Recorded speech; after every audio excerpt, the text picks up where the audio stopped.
علامہ اسماعیل حقی نے حدیث لکھی، حضرت عائشہ صدیقہ رضی اللہ تعالیٰ عنہ فرماتی ہیں، تفسیر روح البیان میں موجود ہے، کہتی ہیں ایک دن حضور اچانک میرے ساتھ آرام فرماتے بستر سے اٹھے نکل گئے۔ ہمیشہ نبی پاک علیہ السلام کا طریقہ مبارکہ تھا، جب رات کو تہجد کے لیے اٹھتے تو کہتے ابو بکر کی بیٹی حق تیرا ہے، وقت تیرا ہے، پر اگر تو اجازت دے تو میں اپنے اللہ کو راضی کر لوں۔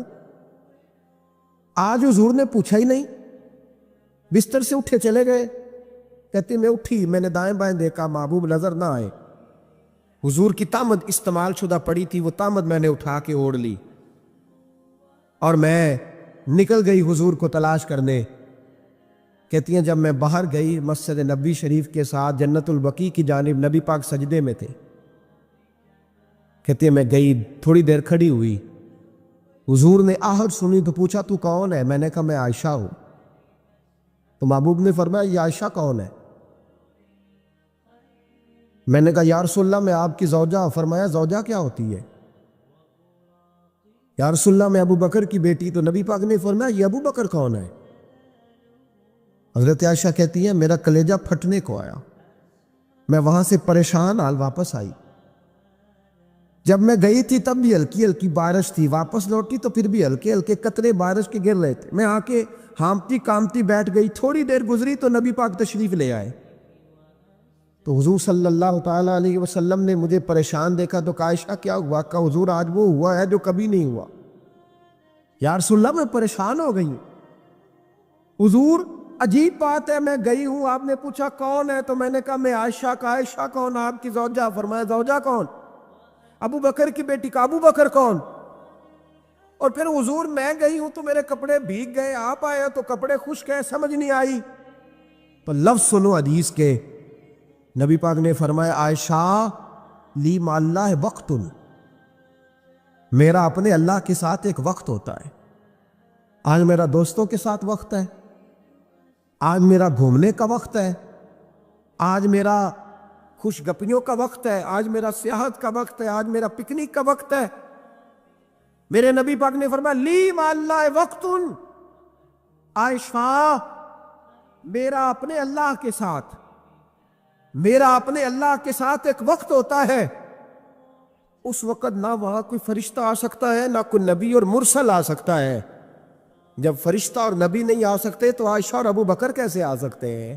تو کہا یا رسول اللہ پھر وہاں ہوتا کون ہے؟ تو حضور فرمانے لگے ایک میں ہوتا ہوں، دوسرا میرا رب ہوتا ہے، تیسرا کوئی موجود نہیں ہوتا۔ امت کو درس دیا ایک وقت 24 گھنٹوں میں ایسا لایا کر جس میں تو اپنے رب کو دکھڑے سنائے، جس میں تو دعائیں مانگے، جس میں تو عرض و نیاز کرے، جس میں تو اپنے گناہوں کی معافی چاہے۔ اعلیٰ حضرت کے والد گرامی سے کسی نے پوچھا، مولانا نقی علی خان صاحب سے، کہ حضرت جی فرعون 500 سال ہی حکومت کر گیا، 500 سال ہی حکومت کر گیا، اللہ کا مقابلہ کرنے والا پکا کافر بے ایمان۔ تو آپ فرمانے لگے ملا رومی کی وہ کتاب پڑھو مثنوی، جس میں انہوں نے لکھا ہے کہ جب ساری دنیا سو جاتی تھی تو فرعون اٹھ کے مصلے پہ بیٹھتا تھا، کہتا تھا یا اللہ معاف کر دے، رب تو ہی ہے، گناہگار بڑا ہوں پر مہربانی کر۔ روز معافیاں مانگتا تھا تو رب کریم کی قدرت نے مہلت دی کہ روز توبہ کرتا ہے، چلو ایک دن سچی بھی کاری جائے تو اچھا ہے، اللہ نے مہلت دی۔ اور میرے بھائی اگر تو روز رات مصلے پہ بیٹھے تو تجھے مہلت ملے، عذاب نہ آئے۔ اگر تو اپنے رب کے ساتھ تنہائی کرے تو اللہ تجھے مہلت دے، سزا نہ دے۔ لیکن ہم یہ وقت نکالتے ہی نہیں، اللہ کے ساتھ میت کا ہمارا مزاج ہی نہیں۔ ترمذی شریف میں نبی پاک علیہ السلام نے فرمایا ہے دنیا داروں کو دکھڑے نہ سنایا کر، مالداروں کے سامنے رونے نہ رویا کر، یہ تجھے کیا دے سکتے؟ تو اٹھ کے جائے گا تو کہیں گے محنت کرتا نہیں، روز مانگنے آ جاتا ہے۔ دنیا داروں کو دکھڑے نہ سنا، اور میں دکھ سنا تو اپنے رب کو سنا، اللہ والوں کو سنا، اللہ کے نبی کو سنا۔ اس سے مراد یہ سارے کہا دکھڑے اپنے رب کو سنا۔ اگر تو اپنے رب کو دکھڑے سنائے گا تو تھوڑی دیر ضرور ہوگی، لیکن ایک دن ایسا ضرور آئے گا۔ میرے مصطفیٰ کریم فرماتے ہیں رب تجھے دنیا سے بے نیاز کر کے مالا مال فرما دے گا۔ دھوکے کا مزاج نہ بنا، کینچی لے کے نہ گھوم کے کیسے جیب کاٹ سکتی، اللہ کو دکھڑے سنا۔ حضرت عائشہ عرض کرنے لگی حضور چلیں یہ تو سمجھ آ گئی، لیکن بارش مجھ پہ پڑی آپ پہ پڑی نہیں، تو کہا عائشہ تم نے اڑا کیا تھا؟ کہا حضور آپ کی طامت، فرمایا بارش کوئی نہیں تھی، جب تو نے میری طامت لی تو خدا کی رحمتیں تم پر برسنے لگ گئی۔ تو حضور کے وجود سے لگی ہوئی چیز کوئی اوڑھ لے تو رحمت برستی ہے، تو میرے نبی کی مسجد چومنے سے کیوں رحمت نہیں برستی؟ جالی چومنے سے کیوں نہیں برستی؟ جہاں جہاں حضور رکے، جہاں جہاں نبی پاک ٹھہرے، وہاں جانے سے کرم کیوں نہیں ہوتا؟ کیوں ایسی باتیں اپنی زبان سے نکالتے ہیں جو دوسروں کے لیے تکلیف کا باعث ہے، جو اذیت ناک ہو جاتی ہیں، جن کو انسان پھر برداشت کرنے کی طاقت نہیں رکھتا؟ سیدہ عائشہ صدیقہ رضی اللہ تعالیٰ عنہ ارشاد فرماتی ہیں حضور کو جب بھی دو باتوں میں اختیار دیا جاتا، اللہ کے رسول آسان بات کو اختیار فرمایا کر۔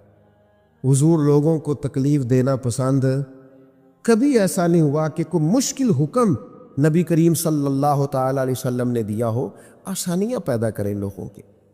کوشش کریں ہمارا وجود کسی کے لیے بوجھ نہ بنے، ہماری طبیعت کسی کے لیے تکلیف کا باعث نہ بنے، ہمارے لب و لہجے سے، ہمارے اٹھنے بیٹھنے سے کسی شخص کو کسی قسم کی کسی تکلیف کا سامنا نہ کرنا پڑے۔ بے ضرر زندگی خوبصورت زندگی ہوتی، بے ضرر۔ میں نے پہلے بھی کہا تھا، پھر کہتا ہوں،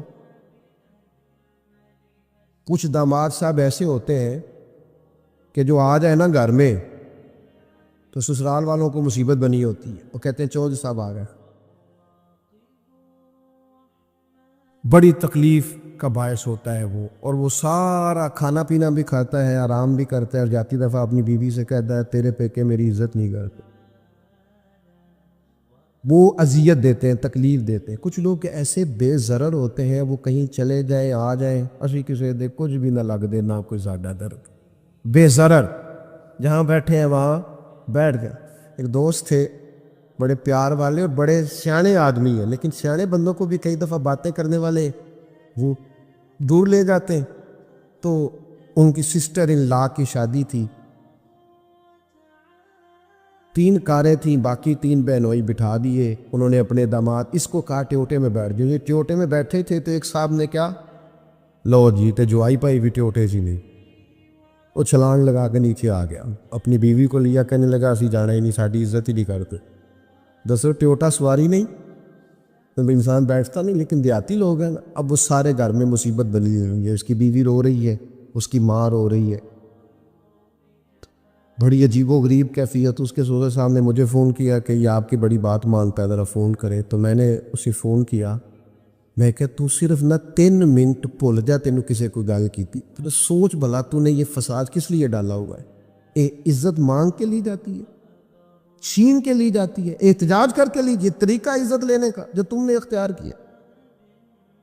تو 4-5 منٹ کے بعد سوچ کے کہنے لگا اوہ مجھ سے بڑی غلطی ہو گئی، تو مجھے چڑھا دیا کسی نے، میں چڑھ گیا۔ اس طرح کی تکلیفیں بہت سارے لوگ دیتے ہیں، ذہنی طور پر ٹارچر کرتے، او یار تیرے ابا نے تیرے اوپر تو کبھی انویسٹ ہی نہیں کیا، سارے پیسے بڑے بھائی کو ڈاکٹر بنانے میں لگا دی، او جناب یہ پڑھا ہی نہیں، ابا جی کو کوئی اعتراض نہیں تھا اس پر خرچ کرنے پر، یہ پڑھنے کو تیار تھا ہی نہیں۔ تو ٹارچر کرتے ہیں لوگ، ذہنی طور پر تکلیف دیتے ہیں، اذیت میں مبتلا کرتے ہیں۔ امیر لوگوں سے بات کرنی ہے تھوڑی سی، ناراض تو نہیں ہو جائے گا امیر بندے، ہم پتہ کیا کرتے ہیں، غریبوں کو بڑی اذیت دیتے ہیں ذہنی طور پر، خرچے امیر زیادہ کرتے ہیں، مہنگی شادیاں امیر کرتے ہیں، غریبوں کے لیے حالات خراب ہو جاتے ہیں۔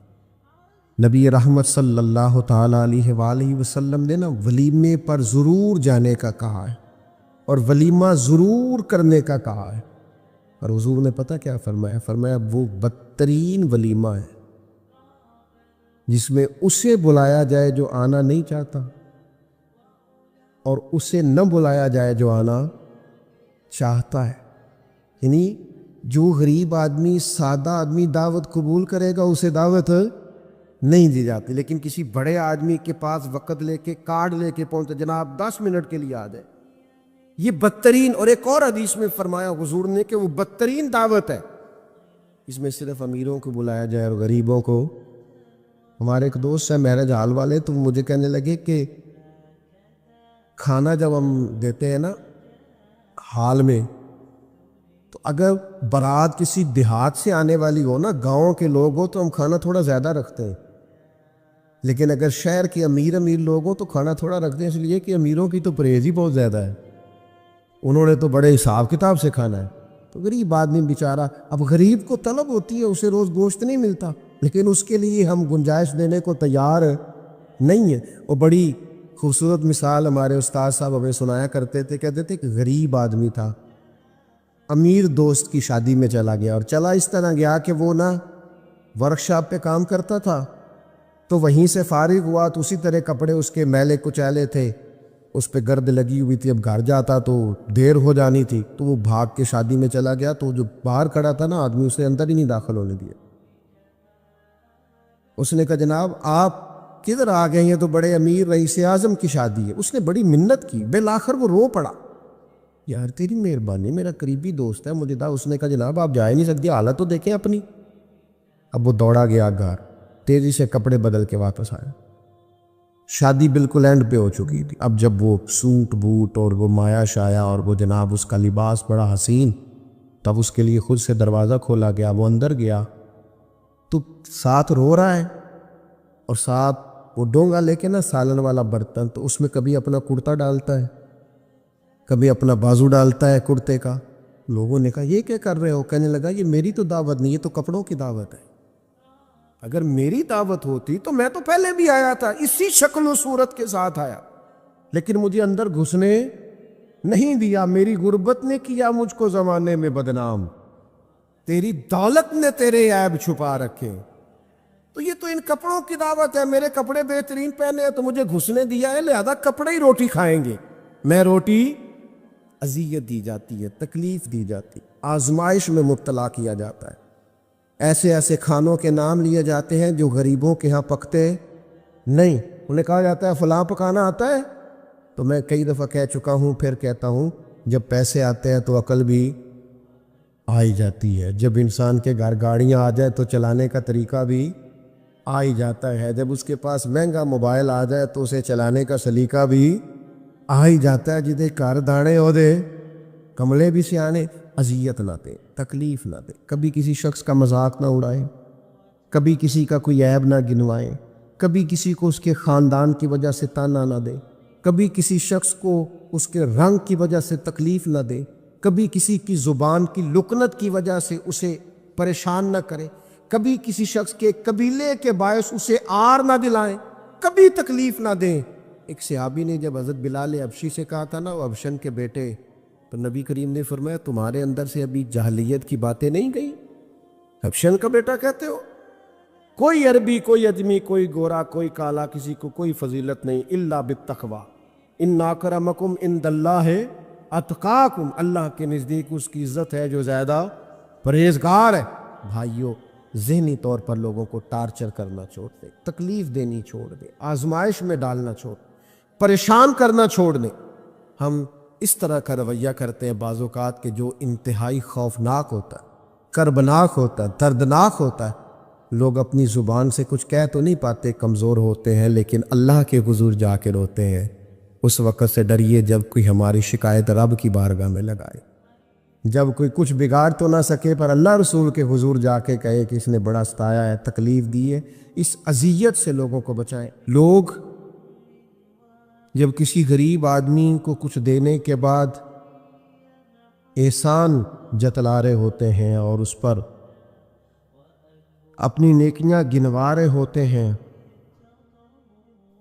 اور وہ بغیر کسی ٹھہراؤ کے بولتے چلے جاتے ہیں، تو آپ اندازہ کر سکتے ہیں کہ اس مجبور، تنگ دست اور غریب آدمی پر کیا گزرتی ہے، اس کا دل کن بے چینیوں، بے قراریوں اور پریشانیوں کا شکار ہوتا ہے۔ لیکن ہمارے ہاں تکلیف دینے والے ایک منٹ کا بھی وقفہ کرنے کو تیار نہیں ہوتے۔ اللہ کے پیارے رسول صلی اللہ تعالیٰ علیہ وسلم نے 3 لوگوں کے بارے میں ارشاد فرمایا یہ جنت میں نہیں جائے گی۔ نسائی شریف میں یہ حدیث موجود ہے۔ یا رسول اللہ صلی اللہ تعالیٰ علیہ وسلم کون کون لوگ؟ ایک فرمایا جو شراب کا عادی ہو، دوسرا فرمایا جو والدین کا نافرمان ہو، اور تیسرا حضور فرماتے ہیں جو احسان جتلانے والا ہو جنت میں نہیں جائے گی۔ نیکی کی ہے اب تو بھول جا، اور نیکی کی ہے تو اسے محض اپنے رب کی رضا کے حصول کا ذریعہ سمجھ۔ تو احسان جتلا رہا ہے، یہاں تک کہ والدین کے ساتھ، بہن بھائیوں کے ساتھ، دوست احباب کے ساتھ، قریبیوں کے ساتھ نیکی کر کے بھی لوگ احسان جتلاتے، ضائع ہو جاتی ہے نیکی۔ یعنی عجیب بات ہے نا، حضور فرماتے ہیں احسان جتلانے والا جنت میں نہیں جائے گا، یعنی نیکی کر کے دوزخ خرید لی، احسان کر کے، خرچ کر کے اپنے لیے جہنم کٹھی کر لی۔ کیوں؟ احسان جتلایا، اس نے بتلایا ہے۔ یوں تو ہر ایک کو شیطان سے ڈر لگتا ہے، اور مجھ کو اس دور کے انسان سے ڈر لگتا ہے، اور جس کی ہر بات میں پوشیدہ ہو نشتر کی چبھن۔ شاعر کا تخیل دیکھیے، نشتر کی چبھن، جس کی ہر بات میں پوشیدہ ہو نشتر کی چبھن، ایسے ہر صاحب احسان سے ڈر لگتا ہے۔ اس طرح کے احسان کرنے والوں سے خوف آتا ہے کہ اللہ بچا ان سے۔ کچھ لوگ اذیت دیتے ہیں، تکلیف دیتے ہیں، آزمائش میں ڈال دیتے ہیں۔ کسی کے گھر مہمان چلے گئے، آپ کو چند لمحوں کے لیے جانا ہے، تو آپ وہاں جا کر ایک بڑے زبردست قسم کے انجینئر کیوں بن گئے؟ یہ دیوار پہ کیا کام کرایا ہے، یہ کس سے کرایا ہے، یہ اگر آپ کو میں ایک بندہ بتاؤں، اگر فلاں سے آپ کام، بھئی آپ کو تو بطور مہمان بلایا گیا ہے، آپ کو کس نے کہا ہے کہ آپ کو انجینئر کے طور پہ دعوت دی ہے؟ آپ آئے ہیں، تشریف رکھیے، اور جتنی دیر آپ کو کہا جاتا ہے آپ بیٹھیے، اور پھر اس پر تبصرہ ہے، یہ فرنیچر کہاں سے لیا ہے، یہ قالین کہاں سے آیا ہے، اتنے سوال جواب۔ بعض دوست ایسے ہوتے ہیں جن سے کہنا پڑتا ہے کہ میرے بھائی آپ مہربانی کریں، ہم آپ کو نہ انجینئر سمجھتے ہیں نہ اچھا ڈیزائنر سمجھتے ہیں، ہم نے تو آپ کو ملنے کے لیے بلایا تھا، آپ آئیے اور جائیے۔ اور اتنے زیادہ تو مطلب وقت ہی نہیں ہے انسان کے پاس کہ وہ جائے اور اتنے زیادہ تبصرے کرے اور جا کے کسی کو تکلیف دے۔ پھر تفتیش کرنا، پوچھنا، اعلیٰ حضرت بریلوی رحمۃ اللہ علیہ کا حرام ہے یہ تفتیش کرنا کہ کسی کی کمائی حلال ہے کہ حرام ہے۔ آپ کیوں تفتیش کرتے ہیں؟ کس نے اجازت دی آپ کو جاسوسی کریں؟ آپ تکلیف دے رہے ہیں سامنے والے کو۔ کیا کرتے ہیں، کیا کماتے ہیں، کہاں سے؟ میرا رب ہے جس نے سب کے پردے رکھے ہوئے۔ اب کیوں ایسی حرکات کرتے ہیں جس کی بنیاد پر جناب کا ذریعہ آمدن کیا ہے؟ میرا ذریعہ آمدن یہ ہے کہ آپ دے جاتے ہیں تو میں کھا لیتا ہوں۔ آپ اپنا ذریعہ آمدن کی فکر کریں، آپ دوسروں پر کیوں اس قدر زیادہ بوجھ ڈالتے ہیں؟ اور پھر کھانا سامنے رکھا جاتا ہے، یہ میں نہیں کھاتا، تو آپ کو جو کھانا تھا گھر سے لے آتے، کیا یہ اچھا ہوتا؟ یہ میں ایک زمانہ ہو گیا جی میں نے یہ نہیں کبھی کھایا، تو کیا کھاتے ہیں آپ؟ مجھے سالوں بیت گئے ہیں سفر کرتے ہوئے، اور میرے ساتھ پوری جماعت نے سفر کیا ہے، ہفتوں میں گھر سے باہر رہا ہوں، کوئی ایک شخص نہیں، ایسا تو نہیں کہ ساری چیزیں طبیعت کو پسند ہوتی ہیں، لیکن کوئی ایک شخص نہیں بتا سکتا کہ کبھی میں نے کہا ہو یہ مجھے پسند نہیں، میں نے نہیں کھانا لے جایا، یہ میری طبیعت نہیں۔ کیوں؟ میں ایک دفعہ اپنے حضرت صاحب کے ساتھ تھا، ایک جگہ پہ کھانا آیا، تو میں نے گھر والوں سے کہا نمک دیجئے گا ذرا، تو صاحب فرمانے لگے بیٹا آپ نے وہ حدیث نہیں پڑھی کہ حضور نے فرمایا کھانا پسند نہ ہو تو چھوڑ دو لیکن عیب نہ نکالو؟ فرمایا کس موسم کے اندر انہوں نے کھانا پکایا ہے اور تم نے انہیں یہ کہہ دیا تمہیں نمک ہی نہیں ڈالنا آتا؟ فرمایا ان کے گھر کا ذائقہ ہے، وہ کم کھاتے ہو، تم تھوڑا زیادہ کھاتے ہو گے نمک، بعض لوگ ذرا کم کھاتے ہیں، تم نے یہ کس طرح کی حرکت کی ہے؟ وہ بیچارے جا کے پہلے وہ ڈانٹے گا کہ تم نے نمک ہی نہیں صحیح ڈالا، وہ نمک مانگ رہے ہیں، کیا ضرورت تھی؟ تھوڑا سا۔ وہ حضرت سلمان فارسی رضی اللہ تعالیٰ عنہ کے گھر میں مہمان آ گئے، آپ نے کھانا رکھا تو وہ صاحب کہنے لگے کبھی پودینے کی چٹنی ہو جاتی نا، تو اب ان کے پاس پیسے نہیں تھے، ان کا لوٹا تھا ان کے پاس پیتل کا یا لوہے کا، لے جا کے گروی رکھا کسی کے ہاں، جو وضو کے لیے رکھا ہوا تھا جناب سلمان فارسی، پھر وہ لوٹا گروی رکھ کے پیسے لائے، اس کا پودینہ خریدا اور لا کے مہمان کو دیا، تو مہمان کہنے لگا جی اللہ کا شکر ہے ہم قناعت پسند ہیں، جو مل جائے کھا لیتے ہیں۔ یعنی ایک تو یہ کہ پہلے فرمائش کر دی، پھر اس کے بعد نیک بننے کا ڈھونگ بھی رچایا۔ یہ بھی کچھ لوگوں کا طریقہ ہوتا ہے، وہ سارا کچھ کرنے کے بعد نا، یعنی 1.25 گھنٹے غیبتیں کرنے کے بعد کہنے چلو سانو کی لگے، بھئی آپ 15 منٹ ہی رہ گئے تھے، 2 گھنٹے پورے ہونے لگے تھے، ساری تو کر لی آپ نے، اب پیچھے بچا کیا ہے؟ تو وہ کہنے لگے رہی میں قناعت پسند ہوں، جو مل جائے کھا لیتا ہوں۔ تو حضرت سلمان فارسی ناراض ہوئے، جلال میں آ فرمانے لگے اگر تم قناعت پسند ہوتے تو میرا وضو کا لوٹا آج گروی نہ پڑا ہوتا۔ تم قناعت پسند ہو، اوپر سے جھوٹ بولتے ہو، لیکن تکلیف دینا، اذیت پہنچانا، ذہنی طور پر کسی کو ٹارچر کرنا۔ میری اب کبھی طبیعت خراب ہو جاتی ہے نا جی، تو چونکہ محبت کرنے والوں کی لسٹ لمبی ہے، طبیعت خراب ہو جاتی ہے تو میں بتاتا نہیں، کتنے کتنے دن خبر نہیں ہوتی، میری خواہش ہوتی ہے۔ پچھلے دنوں بھی ایک پورا دن ہاسپٹل میں گزارنا پڑا، میں نے بتایا نہیں، افواہ تھی کہ میری طبیعت خراب ہے، لوگوں نے پوچھ پوچھ کر بیمار کر دیا، نئے سرے سے بتانا پڑتا ہے ہویا کی سی۔ اور پھر کچھ تو اتنے خاص محبت کرنے والے ہوتے ہیں کہ انہیں پوری ڈیٹیل چاہیے ہوتی ہے، پس منظر سمیت۔ آپ حضور علیہ الصلوۃ والسلام نے فرمایا بہترین عیادت وہ ہے جو جلدی ہو، نہیں تھوڑی دیر کے لیے مریض کے پاس جائے، یہ بہقی میں حدیث موجود ہے۔ بہترین عیادت، بہترین تیمارداری وہ ہے جو جلدی ہو، فٹافٹ آپ آئیں، تھوڑی دیر بیٹھیں اور چلے جائیں۔ اتنی تفصیلات، پھر 7 نسخہ جات، پھر یا کچھ لوگ تو ایسے ہوتے ہیں جو اتنا ڈرا جاتے ہیں بیمار آدمی کو کہ وہ جلدی فوت ہونے والا ہو جاتا ہے۔ اس کہتے ہیں فلانے کو بھی یہ مرض تھا بیچارہ، 4 بچے ہیں، فوت ہو گیا ہے۔ آپ کو تو کہا تھا تسلی دیتے، مریض سے دعا کراتے، پھر ضد کریں گے، اصرار کریں گے، یہ کھا لیں، کھائیں گے تو اٹھیں گے، تھوڑا سا تو لیں۔ اللہ کے بندے، نبی کریم علیہ السلام نے فرمایا بیمار سے ضد نہ کرو، اسی اللہ کھلا پلا دیا کرتا ہے۔ تم ضد کر رہے ہو، اصرار کر رہے ہو، تکلیف دے رہے ہو، اذیت پہنچائی جاتی ہے۔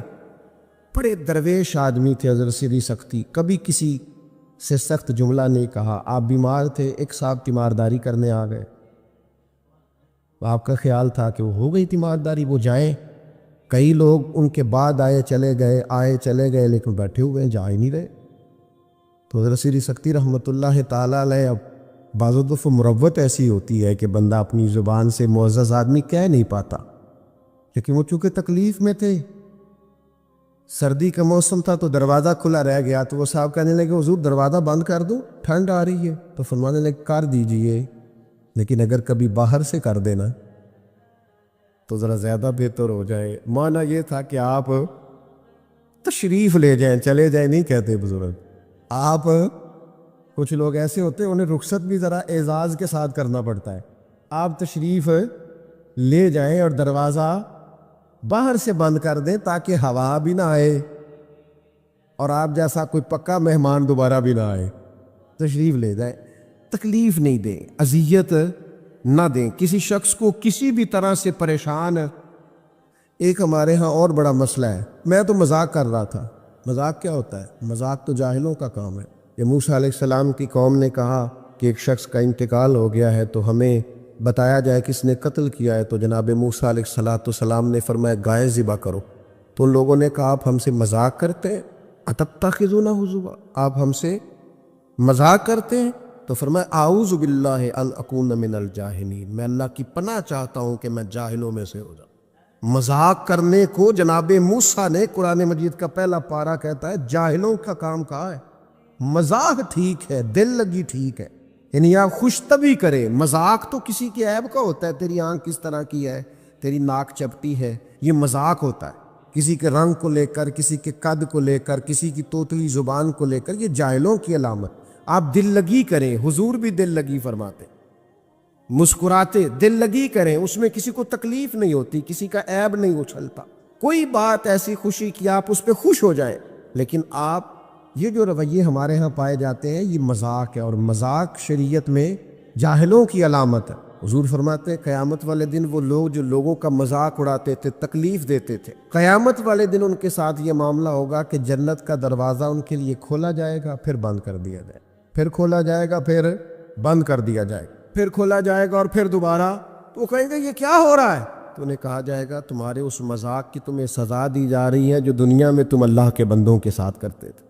تکلیف دیتے ہیں لوگ۔ یہ کچھ سال پہلے کی بات ہے، آپ کو پتہ ہے ہمارے ہاں اپریل فول بھی منایا جاتا ہے۔ جھوٹ بولنے کا دن مقصد. تو ایک صاحب تھے بیچارے ہارٹ پیشنٹ, یہ پنجاب کا ہی واقعہ ہے. تو ان کو فون کر دیا کہ تمہارا بھائی ایکسیڈنٹ میں فوت ہو گیا. کسی نے مذاق کیا, تو بیچارے ہارٹ پیشنٹ تھے, خبر سن کے ان کو پھر ہارٹ اٹیک ہوا, اللہ کو پیارے. اور بعد میں پتہ چلا کہ کسی نے مذاق کیا, بھائی تو بالکل ٹھیک ٹھاک, آپ کے ایک مذاق نے کسی کی جان لے لی, گھر اجڑ گیا, عورت بیوہ ہو گئی, بچے یتیم ہو گئے, اور آپ مذاق کر رہے تھے, تکلیف دے رہے تھے, آپ آزمائش میں مبتلا کر رہے تھے. میں نے ایسے طلباء کو دیکھا ہے کالج میں, مدرسے میں, یونیورسٹی میں, اسکول میں, جو بیچارے کسی وجہ سے کمزور تھے. کوئی ایسا معاملہ تھا, ان کا اتنا مذاق اڑایا گیا کہ وہ بیچارے تعلیم چھوڑ کے چلے گئے, گزارا نہیں ہو سکتا یہاں. ہر آدمی مذاق اڑا رہا, اور بعض لوگوں کی غربت کا مذاق اڑایا جاتا ہے, ان کو کھاتا ہوا دیکھ کے مذاق کرنا, ان کا لباس دیکھ کے مذاق کرنا, ان کی سادہ پرانی اور دیسی گفتگو سن کے مذاق اڑانا. نتیجہ یہ نکلتا ہے کہ مایوس ہو جاتے ہیں لوگ, پریشان ہو جاتے ہیں. ایسا نہیں کریں, یہ تکلیف نہ دیں کسی مسلمان, اذیت میں مبتلا نہ کریں, ذہنی طور پر ٹارچر نہ کریں. آپ کوئی ایسا کام نہ کریں جس سے بار بار آزمائش ہو. کچھ لوگ زندگی میں گناہ کرتے ہیں, اللہ معاف کرے, غلطیاں ہو جاتی ہیں, پھر وہ لوگ توبہ کر لیتے ہیں, اور یہ توبہ اللہ کو اتنی پسند ہے کہ حضور فرماتے ہیں کسی کا اونٹ مال سمیت غائب ہو جائے اور وہ شخص ڈھونڈ ڈھونڈ کے تھک جائے اور مایوس ہو جائے, اور پھر وہ اونٹ اسے مل جائے, اسے اتنی خوشی نہیں ہوتی جتنی بندہ مومن کی توبہ پر رب کریم کو خوشی ہوتی. کتنا بڑا انعام ہے. حضور فرماتے ہیں ہر شخص خطا کار ہے, پر بہترین خطا کار وہ ہے جو توبہ کرتا ہے خطا کار پر بہترین خطا کار. کیا بات ہے اس کی خطا کی, جو خطا کرتے ہی رو پڑا ہے, اللہ کے حضور توبہ کر رہا ہے. لیکن لوگ مذاق اڑاتے ہیں لوگوں کے گناہوں کا. وہ توبہ کر چکے ہیں, وہ چھوڑ چکے ہیں, وہ اس راہ سے ہٹ چکے, لیکن مذاق کرنا, مذاق اڑانا, تکلیف دینا, اذیت میں مبتلا کرنا. حضور علیہ الصلوۃ والسلام نے فرمایا کسی شخص سے کبھی کوئی گناہ کیا پھر اس نے توبہ کر لی, فرمایا جس نے دوبارہ اسے اس کا گناہ یاد کرایا, اللہ یاد کرانے والے کو سزا دے گا, مرنے سے پہلے پہلے یہ اس گناہ کے اندر مبتلا ہو جائے. مسلم شریف میں موجود, اس کو سزا ملے. تو ٹارچر نہیں کریں, تکلیف نہیں دیں, ذہنی طور پر لوگوں کو اذیت میں مبتلا نہ کریں. اور پھر رشتے دیکھے جاتے ہیں ہمارے یہاں, تو اس قدر زیادہ مطلب آزمائش میں ہم لوگوں کو مبتلا کر دیا جاتا ہے, اس قدر زیادہ آزمائش میں ہمارا چونکہ دیہاتوں سے تعلق ہے, تو پرانی خواتین کبھی جاتی تھی نا رشتہ دیکھنے کے لیے بیٹے کا, تو ان سے کہا جاتا تھا کہ آپ کو وہاں رشتہ نہیں کرنا, تو کہتی تھی نہیں ہم نے نہیں کرنا. تو کہتے تھے بھئی آپ بتائیں کیا وجہ ہے, تو وہ کہتی تھی وجہ کوئی نہیں بتانی, اس لیے کہ میرے گھر میں بھی بیٹیاں ہیں, میں کوئی وجہ نہیں بیان کروں, میں کسی کی بیٹی کا عیب کیسے بیان کروں. لیکن میں نے اخبار میں اس بیٹی کا تذکرہ بھی پڑھا جو پچھلے 2.5 سالوں سے اس لیے مینٹل ہاسپٹل میں زیر علاج ہے کہ کوئی 50 سے زیادہ لوگ رشتہ دیکھ لے آئے.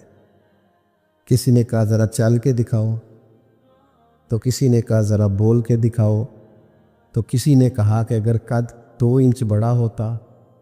اتنی تکلیف, اتنی اذیت. اور اس دین کے ماننے والے جو دین ہمیں سبق دیتا ہے کہ بیٹیاں اور بہنیں ہوتی برابر ہیں, وہاں یہ رویہ ہمارا. اور زیادہ تر ان لوگوں کا معاملہ جن کے پاس نیا نیا پیسہ آیا, نئی نئی دولت آئی, اب ان کو سمجھ نہیں آ رہی کہ وہ کیسے اپنے آپ کو زمین سے اٹھا کے آسمان تک لے جائے. خدا کے بندو, اس طرح کی اذیت, اس طرح کی تکلیف, اس طرح کا لہجہ جس سے سامنے والا نفسیاتی بوجھ کے نیچے دب جائے, یہ بندہ مومن کی شان نہیں ہے. کبھی بھی ایسا نہ کرے, اجلی اجلی سونی سونی صاف ستھری بات کریں. مومن کی شان یہ ہے کہ سب کچھ ہو سکتا ہے, پر مومن جھوٹا نہیں ہوا کرتا, وہ بددیانت نہیں ہوتا, وہ کسی کو تکلیف نہیں دیتا, اذیت نہ دے, پریشان نہ کرے. گھنٹوں بیل بجا رہا ہے گلی سے گزرنے والا آدمی، لیکن صاحب گاڑی لگا کے چلے گئے، انہیں پتہ ہے دوسری گاڑی نہیں گزرے گی، لیکن وہ اذیت دے رہے ہیں۔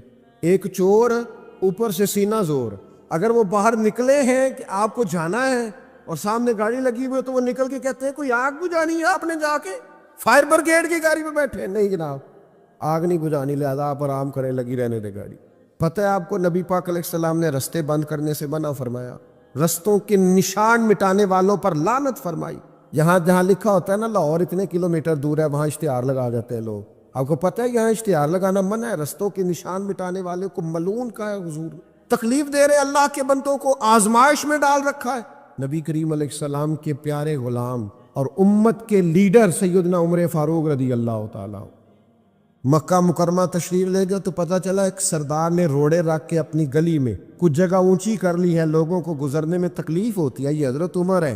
انہوں نے یہ نہیں کہا کہ مجھے عالمی مسئلہ بتاؤ، گلی محلے کا کیس میں سنوں، جاؤ بلدیہ والوں سے بات کرو، یہ نہیں فرمایا کہ جناب ایک سردار نے گلی میں پتھر رکھ لیے ہیں اپنی کسی سہولت کے لیے، لوگوں کو تکلیف ہوتی۔ جناب عمر درہ لے کے گئے، سردار کے دروازے پہ دستک دی، مکہ مکرمہ میں تھے حضرت عمر، وہ باہر آئے، فرمایا روڑے تم نے رکھے؟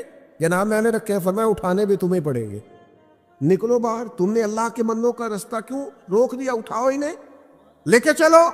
یہاں تو عجیب حالت ہو گئی ہے، آپ کسی کو کہہ کے دیکھیں، اس نے ایک موٹر سائیکل گزارنی ہوتی ہے صرف، لیکن سارے آنے جانے والوں کا رستہ اس نے تھڑی بنا کے روک دیا ہے، اسے کیا لگے؟ اذیت نہ دے، تکلیف میں مبتلا نہ کرے، اللہ کے بندوں کے لیے آسانی کریں، کوشش کریں ہمیشہ کہ اگر ہم کسی شخص کے ساتھ آسانی کر سکتے ہیں، سہولت دے سکتے ہیں تو اسے سہولت دیں۔ لیکن وہ ایسا عجیب معاملہ ہو گیا ہے آج کل کہ آپ کسی کو کسی ایسی معاملے میں سمجھانے کی کوشش کرتے ہیں تو وہ الٹا اس پر دلائل دیتا ہے۔